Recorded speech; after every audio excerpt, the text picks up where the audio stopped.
Good morning, everyone. I really am ready to get into the kitchen, I promise. But there's one more thing that we need to talk about first, and that is meal planning. Now, meal planning is something that is very important. And what you're going to want to do is sit down one day out of the week and take about an hour and plan out your meals for the whole week. So I read this thing yesterday, and I've probably read it before, but it reminded me, if you fail to prepare, you're preparing to fail. So be prepared, have a meal plan. This works so well for us. I usually sit down on like Thursday or Friday and make out my meal plan for that next coming week, starting on that next Monday. And so I will sit down on Thursday. I like to do it like have a couple of days to work on that meal plan, just because I pretty much will write it all down, and then the second day it kind of gives me a little bit more time before I have to go to the store to really tweak it and make sure I've got everything and say, okay, is this really going to be enough? Or maybe sometimes it's hard to come up with ideas. And so what I do is sit down and get all your recipe books out, and you go through all those recipe books and you look and you see what sounds good to you, and you get input from family members and you get them to help you and see what they might want. The hardest part of food and eating is coming up with the idea, coming up like, what do we want to eat, coming up with the plan of what to make, what to fix. And so having those recipe books out, having input from other people. One good thing is to know that pretty much for breakfast and lunch every day, people can eat the same thing pretty much every day. I kind of lump breakfast and lunch together and don't really worry too much about it. I just I don't plan those out. I just know we're either going to have smoothies or cereal, or we're going to have oatmeal maybe one day, or switch your smoothies up or whatever.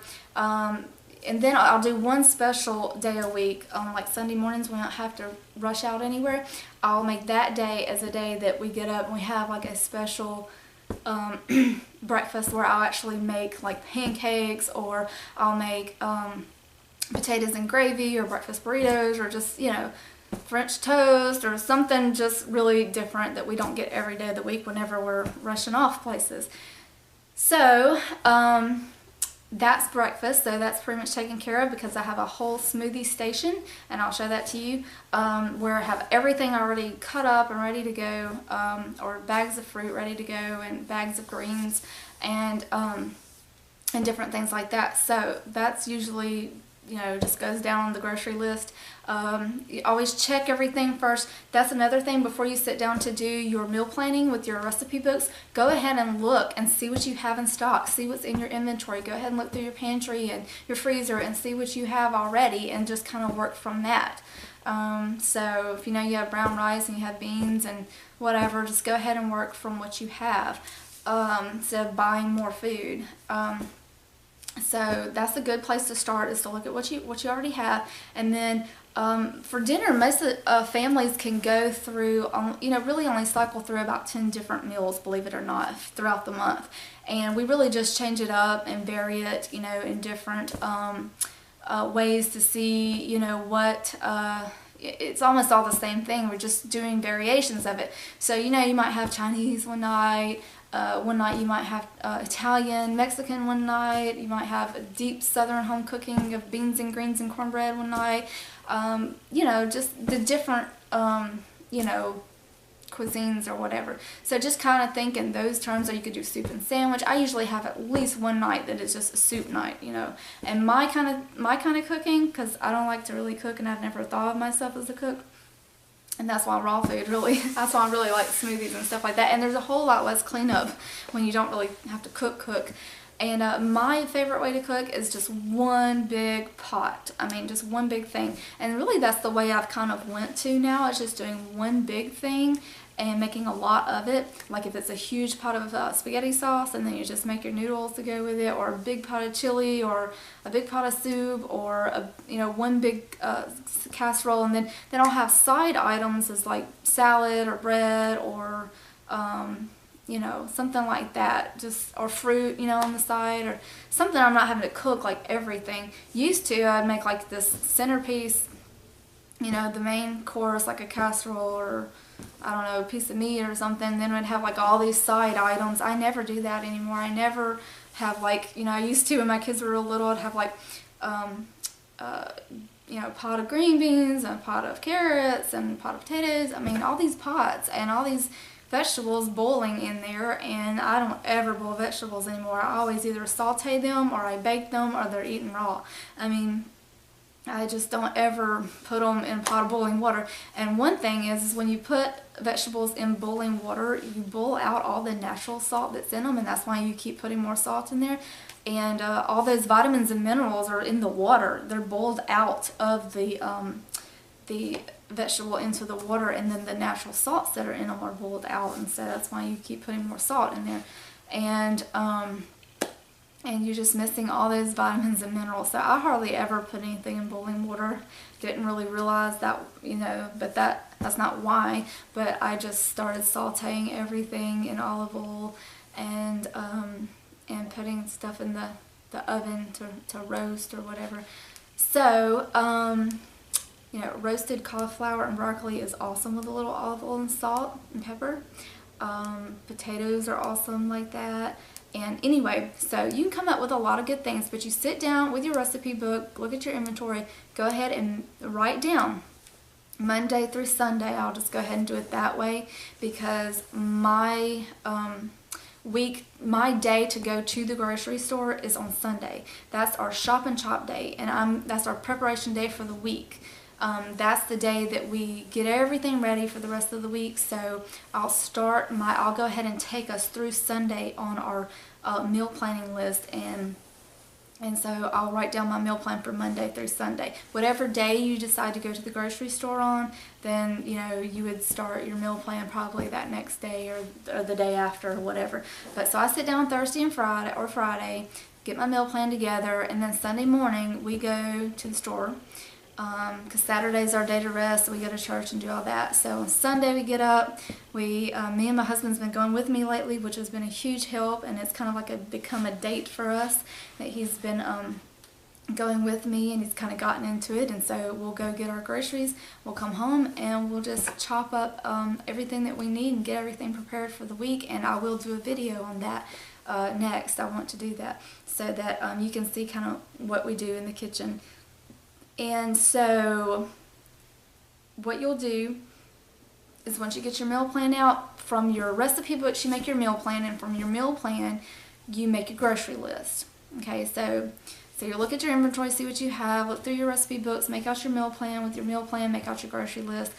Then your grocery list you take with you, you go get everything that you need, bring it home, make sure you get enough.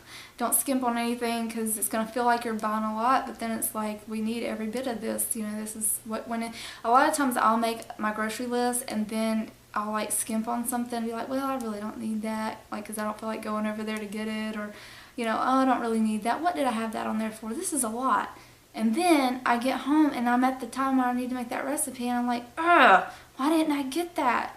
Or either sometimes what'll happen is when we get home, if you don't know what recipe you got it for, like say you needed bell pepper or carrots or something, and you don't know what recipe you need it for. Well, if you're getting carrots for a salad, they need to be shredded up, right? If you're getting carrots for a soup, they don't need to be shredded, they need to be chopped. So it's kind of good to know what recipe you're going to put it in and how it needs to be prepared for that. And so that might be like a good little thing to like make notes or something. And then sometimes like you'll get all these bell peppers and it's like for 3 different things, and you need to make sure you have enough and you don't use it in something else when you know you needed it for like 3 different recipes. And sometimes I do that a lot when I'll like get some mushrooms or something, and I'll be like, oh, this would be nice on the pizza, and then I'll use it on the pizza, and it's like, oh, I needed that as like a big part of like this other dish, like the main part of this other dish, and I used it on pizza because I just thought that that would be nice on pizza. Well, you just have to be sure that you don't use up. I do that a lot. I'll use up some of the things that were supposed to go in another recipe. So anyway, you just kind of have to keep everything in mind. probably not a bad idea to get extra in that case when you might accidentally use something on something else. But I always really go by recipes. I really haven't gotten to the point where I just have made up my own thing. I really do go by the recipe, but I've changed them. Once I've done them, I start changing them, and then they're my recipe. But and I have come up with maybe 1 or 2 things on my own. But another thing, if you don't have any vegetarian cookbooks and recipe books, I mean, I'm sure there's lots of vegetarian and vegan cookbooks that you can get, but if you don't have any, you can still go by just a regular recipe book and just make those changes that I was telling you about with the different oils and sugars, and the healthier, you just use the healthier ingredients in place of the other ingredients. But you know, it probably would be a good idea to go with some of the vegetarian cookbooks just to get used to the way that you would substitute certain things. That's what helped me, is whenever I had the vegetarian cookbook, it helped me to be able to learn how the vegetarian dishes were so that I could learn to substitute some things.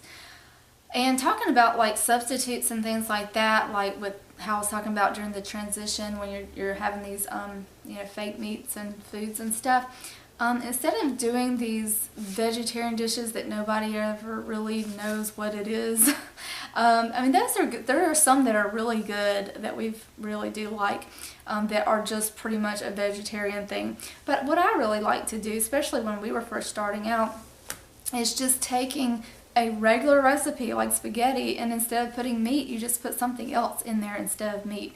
Like we'd use mushrooms or zucchini, eggplant, you know, that kind of stuff instead of using the meat. So, you know, spaghetti is just a regular dish that you're just taking and putting different things in. You're substituting things in for the meat part or whatever parts of it that need to be substituted, instead of just having something totally foreign to you that you don't know what it is or you've never had it before. But some of those dishes, those vegetarian dishes, can be very good, like lentil casserole and sunflower seed casserole. They're really, really good. So anyway, I just wanted to talk to you about meal planning, and meal planning is going to help you. Please do not do this. If you fail to plan, you're going to plan to fail. So just do your meal plan. It's going to make your life so much easier. It's helped my sanity. That's what I said before. It just totally helped my sanity.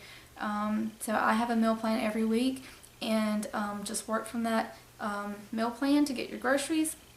Bring it in that one day, and it's a little bit of work for you know, one day, and then the rest of the week it's a lot easier. So you know, with your meal planning, you want to make sure that you keep everything well balanced, and make sure you've got some greens in there. Make sure you don't have too many nuts and seeds, because those are very high in protein. They're very high in things that we don't, you know, need a whole lot of. They're really good for your brain, because your brain needs those fats, but a lot of times people that are trying to get on a better diet, they end up eating too much fat. And so just try to keep everything well balanced and keep that in mind. And we'll talk more about this again as well. Okay, so for like the lunches, I don't really plan out lunches that much. I just basically make sure that we have everything we need for veggie sandwiches. That's pretty much, we always have a few of those during the week, and then our kids take those for lunch for school. And I always make sure I have, you know, stuff for peanut butter and jelly, just something really fast. I mean, hey, it is a nut, a fruit, and a bread, right? So anyway, it's not one of the best things to have, but just always have something on hand, something quick like that. And lots of fruit. Those are just things I always have around the house, plenty of that. And so I just kind of write down some other things like that on the list for lunch. I probably should start doing a little bit better with planning the lunches, especially for me, because I end up just eating like fruit and stuff, and or another smoothie, and I really would enjoy some better salads and things like that. So I probably should start planning out some better lunches, but I just kind of group all that together. I know another thing you're probably wondering about is the cost.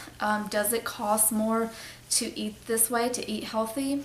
I would say that yes, I believe it does cost a little bit more, because you get what you pay for, right? I mean, quality, better quality, higher quality, you're going to pay more for better quality, for better food, or better anything, than the cheap stuff that, you know, is not as good for you. So yes, you're going to pay a little bit more because fruits are very, they can be more expensive.